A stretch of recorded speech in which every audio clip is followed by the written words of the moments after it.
Jour 13, les fondements de l'intégrité, vivre en accord avec ses valeurs. Introduction, le serment de l'intégrité, je suis un acteur du changement. Je refuse la compromission et la complaisance. À partir d'aujourd'hui, je m'engage à incarner l'intégrité, non par obligation, mais par conviction. Je ne serai plus un spectateur passif. Je choisis d'être un leader de la transparence. L'intégrité ne se limite pas à dire non à la corruption ou à éviter les compromis douteux. Elle repose sur un ensemble de valeurs fondamentales qui guident nos décisions et notre comportement au quotidien. Si nous voulons être des modèles d'intégrité, nous devons définir clairement les principes qui nous guident et nous assurer qu'ils sont appliqués dans tous les aspects de notre vie. Aujourd'hui, nous allons explorer les piliers de l'intégrité et voir comment les appliquer concrètement. 1. Quels sont les piliers fondamentaux de l'intégrité? L'intégrité repose sur 5 valeurs essentielles qui forment une base solide pour toute personne engagée dans la lutte contre la corruption. A. L'honnêteté, dire la vérité, toujours l'honnêteté est la pierre angulaire de l'intégrité. Elle consiste à dire la vérité, même quand cela est inconfortable. Ne pas exagérer ou minimiser la réalité pour son propre intérêt. Assumer ses erreurs au lieu de les cacher. Exemple d'application, si vous faites une erreur dans un dossier, au lieu de chercher une excuse ou de falsifier un rapport, vous assumez et trouvez une solution pour rectifier. B. La cohérence, être aligné dans toutes ses actions. L'intégrité ne s'applique pas seulement au travail, mais aussi dans la vie personnelle et sociale. Ne pas prôner la transparence au travail tout en trichant dans la vie privée. Ne pas dénoncer la corruption tout en profitant d'un petit avantage quand cela vous arrange. Ne pas tenir un discours éthique tout en agissant autrement dans l'ombre.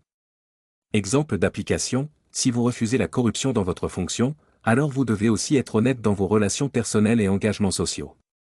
C. La responsabilité, assumer les conséquences de ses choix. Être intègre signifie accepter la responsabilité de ses décisions et de leurs conséquences. Ne pas blâmer les autres pour ses erreurs. Ne pas fuir ses engagements en cas de difficulté. Ne pas chercher d'excuses pour justifier une action douteuse. Exemple d'application, si une décision que vous avez prise entraîne des difficultés, vous assumez votre choix et travaillez à rectifier la situation. D. Le respect, traiter les autres avec justice et dignité. L'intégrité ne concerne pas seulement les lois et les règles, mais aussi la manière dont nous traitons les autres. Respecter les droits et la dignité de chaque personne, quelle que soit sa position sociale. Éviter les abus de pouvoir ou l'exploitation des autres à son avantage. Écouter et traiter les opinions divergentes avec considération. Exemple d'application. Ne pas profiter de son poste pour imposer des décisions injustes ou humilier un subordonné, mais plutôt créer un environnement de respect et d'équité. E. Le courage, défendre ses valeurs même sous pression. L'intégrité exige souvent du courage, car refuser la corruption ou dénoncer une injustice peut avoir un coût. Ne pas céder à la peur des représailles. Ne pas rester silencieux face à une injustice. Ne pas reculer devant une décision difficile mais juste. Exemple d'application, si votre hiérarchie vous pousse à approuver un acte contraire aux règles, vous osez poser des questions et proposer une solution alternative. 2. Comment ancrer ces valeurs dans nos décisions quotidiennes? Nous avons défini les piliers de l'intégrité, mais comment les appliquer de manière concrète et systématique?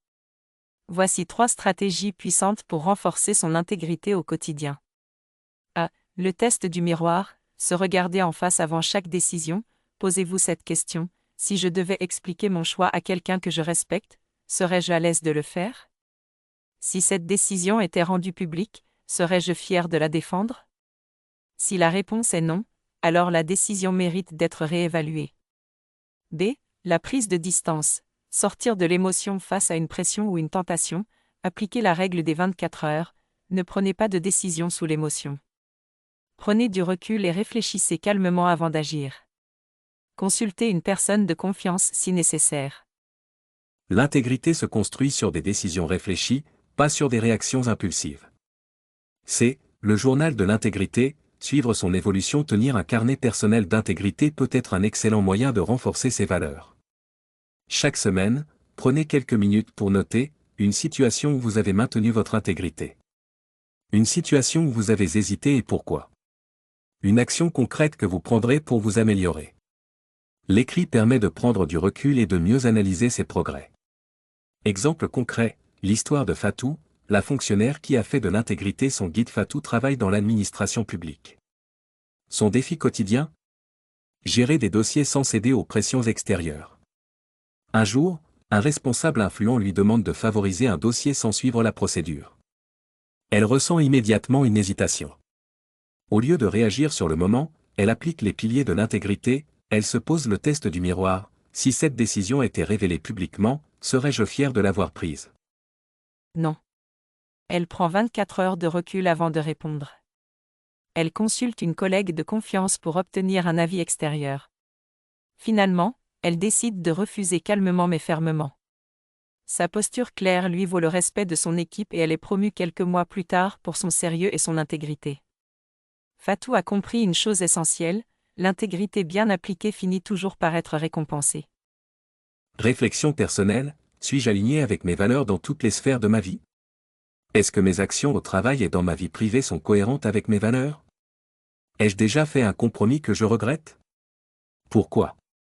Comment puis-je mieux appliquer les piliers